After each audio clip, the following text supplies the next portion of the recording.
il y a certaines femmes qui mentent. Ça dit, ça dit continuellement. Et les enfants ont hérité de ça. Parce que quoi? Le monsieur a amené une mauvaise graine dans sa plantation. Ou bien la dame est partie se marier à un monsieur qui est que ce monsieur-là est une mauvaise graine. Il y a certaines femmes, elles sont sorcières. Et c'est cette sorcellerie-là qu'elle a amenée dans la famille. Écoutez-moi très bien. Et s'il y a un sorcier même dans votre famille, ça là, il peut détruire toute la famille. Donc, alors, c'est le moment de travailler sur soi. Je parle du côté de l'homme. Vous devez identifier ça. Je base surtout sur le côté homme, s'il vous plaît. Je n'ai pas encore abordé le côté de la femme ou bien de jeune fille. Vous devez l'identifier. Si vous ne pouvez pas identifier toutes ces choses-là que je viens de dire, là, comment vous pouvez travailler? Comment vous pouvez le briser? Écoutez-moi quelque chose. Il y a un verset biblique qui dit que quoi? Tant que l'héritier est considéré comme un gamin ou bien un enfant, il sera toujours resté sur la tutelle de quelqu'un jusqu'à ce qu'il doit arriver à la maturité. Et que la personne n'est pas arrivée à la maturité spirituelle, tu dois toujours rester sous cet esprit, sous cette quoi, sous la chose-là qui est en train de te manipuler, qui est en train de te guider, qui est en train de te téléguider.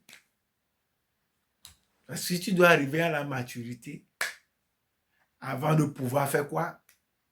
Avant de pouvoir obtenir ce que tu veux. Mais si tu n'es pas arrivé à la maturité, comment tu peux obtenir ce que tu veux?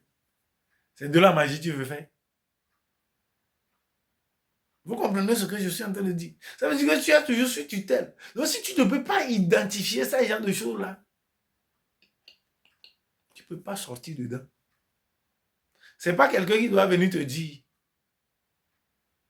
Parce que toutes ces choses-là, c'est inclus dans ton âme. Toutes ces choses que je viens de dire là.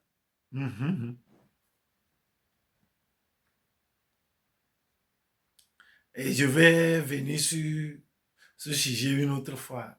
C'est quoi l'âme? L'âme, qu'on parle de l'âme, une âme. Victor Hugo a dit que donner et recevoir, c'est le fait vivre l'âme. C'est quoi l'âme?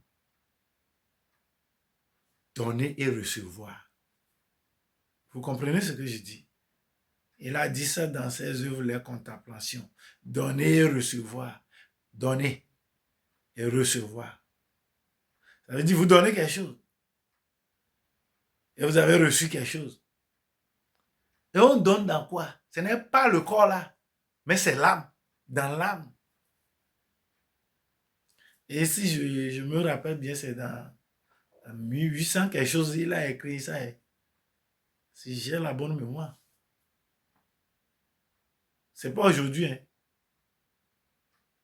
On est en train de parler de l'âme. Vous comprenez quelque chose? Le monsieur a donné quelque chose à la dame. La dame a donné quelque chose au monsieur. Et que je suis en train de parler ici, là. Et au côté du père que je suis en train de dire là. Tu dois vérifier dans le côté des ongles de ton papa. Qu'est-ce qu'il y a? Qu'est-ce qu'il a hérité de là? Et du côté du papa, du côté du partenaire de ton papa, qu'est-ce qu'il a hérité de là? Parce que là-bas aussi, c'est deux couples, deux familles différentes. Il s'est croisé pour pouvoir donner ton père. Et au côté de ta maman, tu dois vérifier dans les deux côtés aussi. Du côté du papa, de ta mère, et du côté de maman, c'est-à-dire les tantes, hein, tante maternelle de ta mère. Parce que le côté spirituel, c'est vaste.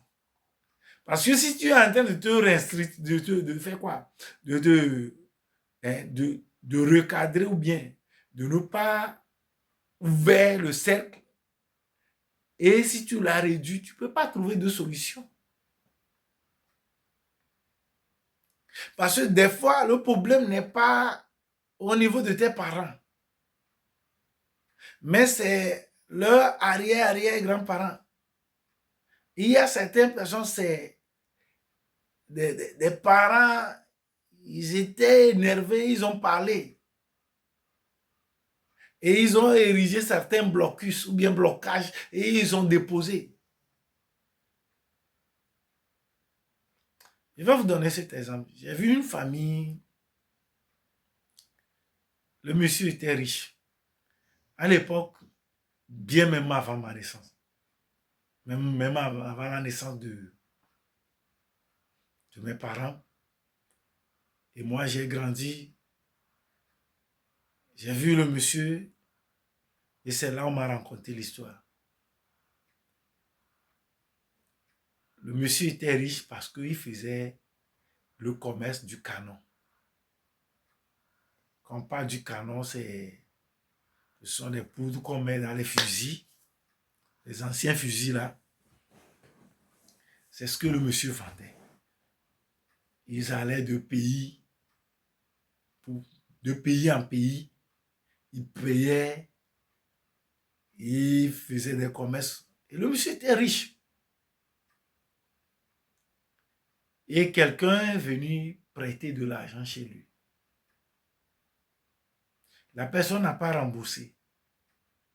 Mais au moment où le monsieur est en train de demander l'argent, ce qui s'est passé, c'est que le monsieur a tué ses enfants. Il dit que c'est parce qu'il a l'argent et il voit que il a entretenu sa famille. Mais le monsieur, tu es venu emprunter de l'argent.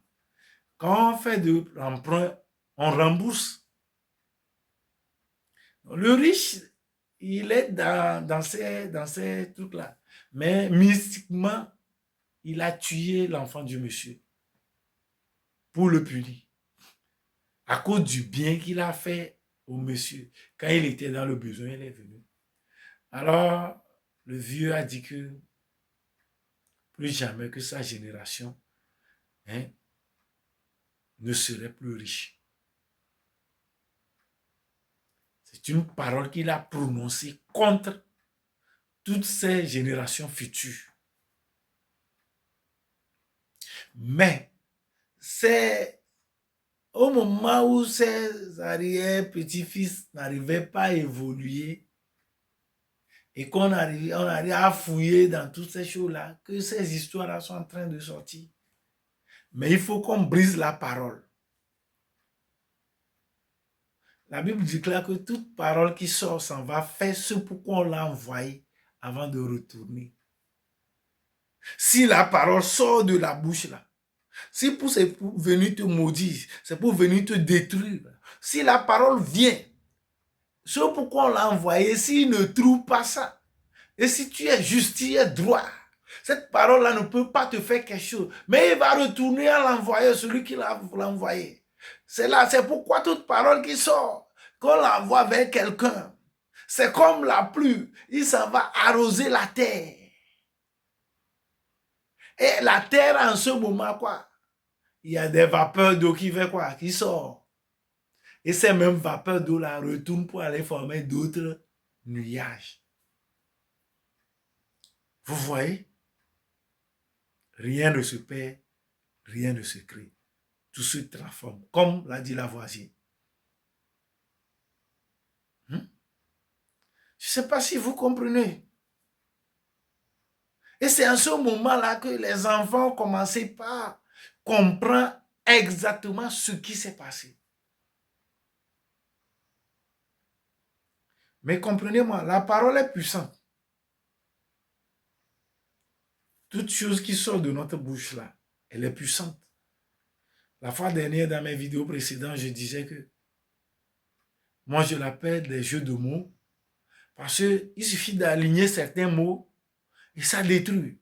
Et ces mêmes mots-là, si on l'aligne autrement, ça donne la joie. Ça résout les choses. Ça fait illuminer les yeux, les cœurs. Ça fait évoluer. S'il vous plaît, mes chers internautes, j'aimerais vous dire quelque chose, c'est l'heure que je suis en train de faire cette vidéo-là, il est presque minuit. Parce qu'il y a certaines choses, je ne peux pas faire ça, je ne peux pas dire dans la journée. Parce qu'il y a des oreilles qui écoutent. Quelqu'un peut me dire que non, ces choses-là ne peuvent pas fonctionner, c'est faux. Même le siège que je suis assis là, il a des oreilles, il écoute. Je vais vous lire quelque chose. On dit qu'il est comme les pensées de son âme. Mange et bois, te dira-t-il, mais son cœur n'est point avec toi. Car il est comme les pensées de son âme. L'âme a des pensées. La personne peut être avec toi, vous causez, mais ces pensées-là,